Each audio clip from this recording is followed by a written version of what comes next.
ಶಿಕ್ಷಣ ಮೌಲ್ಯಗಳಿಂದ ಸದೃಢ ಸಮಾಜ ನಿರ್ಮಾಣ ವಿಶ್ರಾಂತ ನ್ಯಾಯಾಧೀಶ ಎಂಎಸ್ ಪಾಟೀಲ್ ಅಭಿಮತ. ಹೌದು, ಬೆಳಗಾವಿ ಜಿಲ್ಲೆಯ ಕಿತ್ತೂರು ತಾಲೂಕಿನ ಹುಲಿಕಟ್ಟಿ ಗ್ರಾಮದ 2024-25ನೇ ಸಾಲಿನ ಕೆಪಿಎಂ ಸರ್ಕಾರಿ ಪ್ರೌಢಶಾಲೆಯ ಎಸ್ಎಸ್ಎಲ್ಸಿ ವಿದ್ಯಾರ್ಥಿಗಳ ವಾರ್ಷಿಕ ಸ್ನೇಹ ಸಮ್ಮೇಳನ ಹಾಗೂ ಬೀಳ್ಕೊಡುವ ಸಮಾರಂಭದ ಮುಖ್ಯ ಅತಿಥಿಗಳಾಗಿ ಪಾಲ್ಗೊಂಡು ಅವರು ಮಾತನಾಡುತ್ತಾ, ಜೀವನದಲ್ಲಿ ಬಡತನ ಮತ್ತು ಹಸಿವು ಅನೇಕ ಪಾಠಗಳನ್ನು ಕಲಿಸುತ್ತದೆ. ಆ ಕಹಿ ಅನುಭವ ಬಾರದಂತೆ ಜಾಗೃತಿ ವಹಿಸಲು ಪ್ರಮುಖ ಅಸ್ತ್ರವೇ ಶಿಕ್ಷಣ. ಇದನ್ನು ಸಮಯೋಚಿತವಾಗಿ ಕಲಿತಾಗ ಮಾತ್ರ ಪ್ರತಿಯೊಬ್ಬ ವಿದ್ಯಾರ್ಥಿಯು ಉತ್ತಮ ಜೀವನ ನಡೆಸಲು ಸಾಧ್ಯ. ತಾನು ತನಗೆ ಕಲಿಸಿದ ಗುರುಗಳು, ಹೆತ್ತ ತಂದೆ ತಾಯಿಗಳನ್ನು ಗೌರವಿಸುವ ಮೌಲ್ಯ ಶಿಕ್ಷಣವನ್ನು ಪಡೆದಲ್ಲಿ ನನ್ನ ಹಾಗೆ ತಾವು ಕೂಡ ಉನ್ನತ ಸ್ಥಾನವನ್ನು ಗಳಿಸುವ ಮೂಲಕ ಸದೃಢ ಸಮಾಜದ ನಿರ್ಮಾಣದ ಕನಸನ್ನು ಕಾಣಬಹುದಾಗಿದೆ. ಅಂದಾಗ ಮಾತ್ರ ವೈಯಕ್ತಿಕ ಬದುಕಿನಲ್ಲಿ ಯಶಸ್ಸನ್ನು ಸಾಧಿಸಲು ಸಾಧ್ಯವಿದೆ ಎಂದು ವಿಶ್ರಾಂತ ನ್ಯಾಯಾಧೀಶರಾದ ಎಂಎಸ್ ಪಾಟೀಲ್ ರವರು ವಿದ್ಯಾರ್ಥಿಗಳಿಗೆ ಅನೇಕ ದೃಷ್ಟಾಂತಗಳ ಮೂಲಕ ಜೀವನದ ಮೌಲ್ಯಗಳನ್ನು ಯಾರು ರೂಢಿಸಿಕೊಂಡು ಬದುಕುತ್ತಾರೋ ಅವರು ಯಶಸ್ವಿ ಬದುಕನ್ನು ನಿರ್ವಹಿಸಬಲ್ಲರು. ತಾವೆಲ್ಲರೂ ತಂದೆ ತಾಯಿ ಗುರುಗಳನ್ನು ನಿತ್ಯ ಗೌರವಿಸುವ ಪರಿಪಾಠವನ್ನು ರೂಢಿಸಿಕೊಳ್ಳುವುದು ಅತ್ಯಗತ್ಯವಾಗಿದೆ. ಈ ಶಾಲೆಯ ಸಮಾರಂಭದಲ್ಲಿ ಪಾಲ್ಗೊಂಡು ಶಾಲೆಯ ವಿದ್ಯಾರ್ಥಿಗಳು ಶಿಕ್ಷಕರನ್ನು ಗೌರವಿಸುವ ಗುರು ಸ್ಮರಣೆಯ ಕಾರ್ಯಕ್ರಮವು ಕಂಡು ಬೆರಗಾಗಿದ್ದೀರಾ? ಇಂತಹ ಸನ್ನಿವೇಶ ಗ್ರಾಮೀಣ ಪ್ರದೇಶದ ಶಾಲೆಗಳಲ್ಲಿ ಶಿಕ್ಷಣ ಪಡೆಯುತ್ತಿರುವ ವಿದ್ಯಾರ್ಥಿಗಳೇ ಧನ್ಯರು. ಏಕೆಂದರೆ ಸಂಸ್ಕಾರ, ಸಂಸ್ಕೃತಿ, ಪರಂಪರೆಯ ಅಂಶಗಳನ್ನು ಕಲಿತುಕೊಂಡು ತಾವು ಮುಂದೆ ಬಂದು ಉನ್ನತ ಅಧಿಕಾರಿಯಾಗಿ ಉನ್ನತವಾದ ಬದುಕಿನ ಜೊತೆಯಲ್ಲಿ ಸಮಾಜ ಕನಸನ್ನು ಕಟ್ಟಿಕೊಳ್ಳಲು ಈ ಶಿಕ್ಷಣದ ಮೌಲ್ಯಗಳು ನಿಮಗೆ ಸಂಜೀವಿನಿ ಆಗುತ್ತದೆ ಎಂದು ಮಾರ್ಮಿಕವಾಗಿ ನುಡಿದರು. ಸಮಾರಂಭದ ಅಧ್ಯಕ್ಷತೆಯನ್ನು ಎಸ್ಡಿಎಂಸಿ ಅಧ್ಯಕ್ಷರಾದ ನಿಂಗಪ್ಪ ಮೊಕಾಶಿ ಅವರು ವಹಿಸಿದರು. ಉದ್ಘಾಟಕರಾಗಿ ಸಹಕಾರಿ ಧುರೀಣರಾದ ನಾನಾ ಸಾಹೇಬ್ ಪಾಟೀಲ್ ರವರು ಜ್ಯೋತಿ ಬೆಳಗಿಸಿ ಕಾರ್ಯಕ್ರಮಕ್ಕೆ ಚಾಲನೆ ನೀಡಿದರು.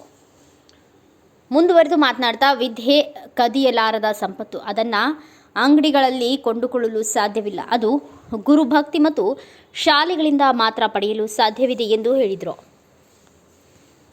ಕಿತ್ತೂರಿನ ಕ್ಷೇತ್ರ ಶಿಕ್ಷಣಾಧಿಕಾರಿ ಸಿವೈ ತುಬಾಕಿ ಅವರು ಮಾತನಾಡ್ತಾ, ವಿದ್ಯಾರ್ಥಿಗಳಿಗೆ ಎಸ್ಎಸ್ಎಲ್ಸಿ ಪರೀಕ್ಷಾ ಭಯ ನಿವಾರಣೆಗೆ ಪ್ರಸಕ್ತ ಸಾಲಿನಲ್ಲಿ ಕಿತ್ತೂರು ತಾಲೂಕಿನಲ್ಲಿ ಹಲವಾರು ರಚನಾತ್ಮಕ ಕಾರ್ಯಕ್ರಮಗಳನ್ನು ಹಮ್ಮಿಕೊಳ್ಳುವ ಮೂಲಕ ತಾಲೂಕಿನ ಫಲಿತಾಂಶದ ಜೊತೆಗೆ ವೈಯಕ್ತಿಕವಾಗಿ ಪ್ರತಿಯೊಬ್ಬ ವಿದ್ಯಾರ್ಥಿಯು ಹೆಚ್ಚಿನ ಅಂಕ ಪಡೆಯಲು ಪ್ರೇರಣಾ ಶಿಬಿರ ಹಾಗೂ ಸರಣಿ ಪರೀಕ್ಷೆಗಳನ್ನು ನಡೆಸುವ ಮೂಲಕ ವಿದ್ಯಾರ್ಥಿಗಳನ್ನು ಸಬಲರನ್ನಾಗಿ ಮಾಡುವಲ್ಲಿ ಈ ತಾಲೂಕಿನ ಹಾಗೂ ಈ ಶಾಲೆಯ ಎಲ್ಲ ಗುರು ವೃಂದದವರು ಅತ್ಯಂತ ಮುತುವರ್ಜಿ ವಹಿಸಿದ್ದು ಫಲಿತಾಂಶ ವೃದ್ಧಿಗೆ ಸಹಕಾರಿಯಾಗಲಿದೆ. ಭವಿಷ್ಯದಲ್ಲಿ ತಾವೆಲ್ಲರೂ ಉತ್ತಮ ಅಂಕ ಪಡೆದು ಪಾಸಾಗಲು ಕರೆ ನೀಡಿದರು. ವೇದಿಕೆಯಲ್ಲಿ ಹಿರಿಯರಾದ ಬಸಪ್ಪಣ್ಣ ಕಲ್ಲೂರು, ಕಿತ್ತೂರಿನ ಪೊಲೀಸ್ ಅಧಿಕಾರಿಗಳಾದ ಪ್ರವೀಣ್ ಗಮ್ಗೋಳ್ ಹಾಗೂ ಎಸ್ಡಿಎಂಸಿ ಸದಸ್ಯರಾದ ಬಸಲಿಂಗಪ್ಪ ಶಹಪೂರ್, ರುದ್ರಪ್ಪ ಮಣ್ಣಿಕೇರಿ, ಪ್ರಭಾಕರ್ ಕುಲಕರ್ಣಿ, ಸಿದ್ದಪ್ಪ ಹುಲ್ಮನಿ, ಬಸನಗೌಡ ಪಾಟೀಲ್ ಯಡಾಳ್ ಅತಿಥಿಗಳಾಗಿ ಪಾಲ್ಗೊಂಡಿದ್ದರು. ಎಸ್ಎಸ್ಎಲ್ಸಿ ವಿದ್ಯಾರ್ಥಿಗಳಿಂದ ಶಾಲೆಗೆ ಸೈರನ್ ಹಾಗೂ ಫ್ಯಾನ್ ಕಾಣಿಕೆಯಾಗಿ ನೀಡಿದರು.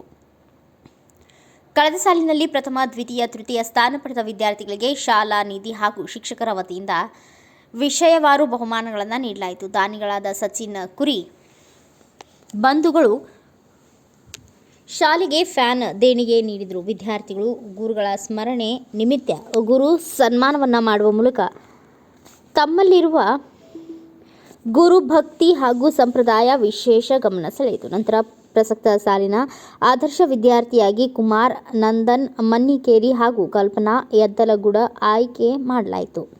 ಇಂಗ್ಲಿಷ್ ವಿಷಯದಲ್ಲಿ ಕಳೆದ ಸಾಲಿನಲ್ಲಿ 90ಕ್ಕಿಂತ ಹೆಚ್ಚು ಅಂಕ ಪಡೆದ ವಿದ್ಯಾರ್ಥಿಗಳಿಗೆ ಡಾಕ್ಟರ್ ಎಸ್.ಪಿ. ಹಲಸಂಗಿ ಅವರು ತಲಾ 500 ರೂಪಾಯಿಗಳ ನಗದು ಬಹುಮಾನವನ್ನು ಹಾಗೂ ಪ್ರಮಾಣ ಪತ್ರವನ್ನು ನೀಡಿ ಪ್ರೋತ್ಸಾಹಿಸಿದರು. ಅದೇ ರೀತಿಯಾಗಿ ಹಲವಾರು ದಾನಿಗಳು ವಿದ್ಯಾರ್ಥಿಗಳನ್ನು ಪ್ರೋತ್ಸಾಹಿಸಿ ಬಹುಮಾನಗಳನ್ನು ನೀಡಿದರು. ನಮಸ್ಕಾರ ಮಾಡಿ ಹೋಗ್ರಿ ಅಂತ ಹೇಳ್ತಾನೆ. ಅದು ಆಗ್ಲಿಕ್ಕೆ ನಾಚಿ ಬರ್ತದೆ ತಿಳ್ಕೊರಿ. ಕೈ ಮುಗಿದ ಹೋಗ್ರಿ. ಕೈ ಮುಗಿತ ನಾವು ಖುಷಿ ಆಗ್ತಾನ ಅಪ್ಪಗ. ನೋಡ ಹೇತಿಗೆ ಹೇಳ್ತಾನೋ, ನೋಡ್ ಮಗ ಸುರಣ್ಣ ನೀ ಮಾಡ್ಲಿ ನಾ ಮಾಡೇನ ಅಂತ ಹೇಳ್ತಾನ. ಆಕೆ ಹೇಳ್ತಾವಾಗ ನೀ ಏನು ಮಾಡಿ ನಾ ಮಾಡೇನ ಅಂತ ಹೇಳ್ತಾಳೆ. ಇಬ್ಬರು ಒಳಗ ಸರಸದ ವಿಚಾರ ಸ್ಟಾರ್ಟ್ ಆಗುತ್ತೆ. ಅದಕ್ಕೆ ಮಕ್ಕಳಿಗೆ ಏನ್ ಹೇಳ್ತಾರೆ, ನಿಮ್ ತಂದೆ ತಾಯಿ ಸುಖವಾಗಿರ್ಬೇಕು, ನಿಮ್ಮ ಮನೆಯಾಗ ಯಾವತ್ತು ನಗುವಂತ ವಾತಾವರಣ ಇರ್ಬೇಕಂದ್ರೆ ದಯವಿಟ್ಟು ಮನೆ ಬಿಟ್ಟು ಹೊರಗೆ ಹೋಗೋ ಮುಂದೆ ಸಾಧ್ಯ ಅದ್ರ ಕಾಲು ಮುಗಿರಿ. ಅದು ಆಗ್ಲಿಲ್ಲ ಅಂತಂದ್ರೆ ಕೈ ಮುಗಿದರೆ ನೀವು ಮನೆ ಬಿಟ್ಟು ಹೋಗ್ರಿ. ಮನೆ ಬಿಟ್ಟು ಹೋಗಿ ಮತ್ತೆ ಮನೆಗೆ ಬರ್ತೀವಿ ಸಾಯಂಕಾಲ. ಅದಕ್ಕೆ ಇನ್ನು ಮಾಡ್ತಾ ನಿಮ್ಮ ತಂದೆ ತಾಯಿ ಹೇಳಿದಂತ ಕೆಲಸಗಳು ಮಾಡ್ರಿ, ಮಾಡೋಕ್ಕಾಗಲಿ ಪ್ರಯತ್ನ ಮಾಡ್ರಿ ಅಂತ ನಾ ಹೇಳ್ತೇನೆ. ನಾನು ಇನ್ನು ಕೊನೆಯದಾಗಿ ಗುರುಗಳಿಗೆ ಏನ್ ಮಾಡ್ತಾರೆ ಅಂತಂದ್ರೆ ಅವರು ವಯಸ್ಸಿಗೆ ಅನುಗುಣವಾಗಿ ನಮ್ಮ ಮಾತು ಕೇಳುವುದಿಲ್ಲ ಅನ್ನೋದು ಕರೆಕ್ಟ್ ಅದ. ಕೆಲವು ಮಕ್ಕಳು ಕೇಳ್ತಾವ, ಯಾಕಂದ್ರೆ ಮನ್ಯಾಗ ಹೆಂಗ್ ಇರ್ತದೆ ನಮ್ದು ಪಾಲಕರು ಹಂಗ ನಾವು ಮಕ್ಕಳು ಕೇಳ್ತಾರೆ, ಹಂಗಿರ್ತಾರ ಮಕ್ಕಳು. ಅದ್ರ ಸಲುವಾಗಿ ನಾವು ಮಕ್ಕಳಿಗೆ ಹೆಚ್ಚು ಹಿಂಸೆ ಮಾಡ್ದಂಗ ಅನ್ನ ತಗೊಂಡು ಪೂರ್ತಿ ಬಿಡ್ದಂಗ ನಿಧಾನವಾಗಿ ಅವ್ರು ಯಾರ ಮಾತು ಕೇಳ್ತಾರ ಅವ್ರ ಕಡೆಯಿಂದ ಹೇಳ್ಸಕ್ ಪ್ರಯತ್ನ ಮಾಡಿರಿ ಅಂತ ನಾ ಈ ಸಂದರ್ಭದಲ್ಲಿ ತಮ್ಗೆ ಹೇಳ್ತೇನೆ. ನಾನು ಆಮೇಲೆ ಮಕ್ಕಳ ಬಗ್ಗೆ ಹೇಳಿದೆ, ಅಮೀರ್ ಖಾನ್ ಸಿನಿಮಾ ನಟ, ತಮಗೆ ಗೊತ್ತೈತಿ ಹಿಂದಿ ಒಳಗೆ ಸಿನಿಮಾ ನಟ. ಅವನು ಒಂದ್ಸಲ ವೇದಿಕೆ ಮೇಲೆ ಹೇಳಿದ, ಅವ್ನ ಮಗಳ ವಯಸ್ಸಿಗೆ ಬಂದವಳು ಮಾತ ಕೇಳುದು ಅಂತಂದವ. ನಾ ಸ್ವತಃ ಕೇಳಿನ ಅದನ್ನ. ಯಾಕೆ ಹಂಗಂತಂದ್ರೆ ಆ ವಯಸ್ಸಿಗೆ ಒಂದು ಹುಡುಗನ್ರಿ, ವಯಸ್ಸಿಗೆ ಬಂದ ಹುಡುಗನ್ರಿ ಅಥವಾ ಟಿವಿ ಇದ್ದಾಗ ಅವರು ಬ್ಯೂರೋ ರಿಪೋರ್ಟ್ ಬಸವರಾಜ ರಾಜ, ಉಪಸಂಪಾದಕ, ಭಾರತ ವೈಭವ news, Kittur. Thanks for watching. Read, discuss and debate with editor Dr. Yan Prashant Rao. Wanted reporters in print, digital and visual media for Bharat Vaibhav Daily Newspaper, BV News 5 Channel and BV Fast Web News from all the talukas of Karnataka, Goa and Maharashtra. If interested, send your resume to 9019229369.